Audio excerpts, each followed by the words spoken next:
cheap lang talaga ng price niya. So ngayon, isusukat ko na nga talaga siya and nagmamadali na din kasi talaga ako. Hello guys, ayan, sakto nga, aalis kami, kaya naman ito ang socks na to, ang gagamitin ko. Nabili ko nga lang pala to dito sa TikTok, and guess what?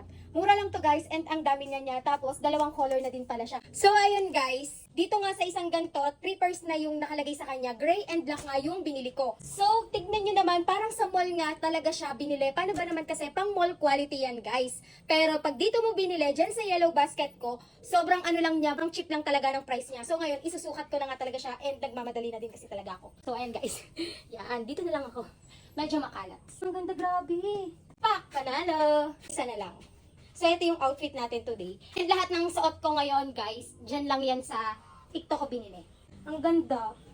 Wala tayo ngayon. Anong tawag dito? Yung loose, pati yung shorts. Ganun, anong tawag doon? Basta ayan, guys. Tingnan nyo yung socks ko, ang ganda. So guys, ayan yung socks ko. Ang ganda niya, grabe. Ayan oh.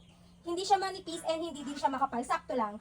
And ayan yung gusto kong atake today. Tingnan natin. So ayan guys, ito yung outfit natin today. So ayan, ang ganda niyo, grabe. Oh. Tingnan nyo, ang ganda. So papakita ko sa inyo. Hindi siya kita, pero ayan yung outfit ko today. Ganda, grabe. Oh, ang ganda. Ang ganda.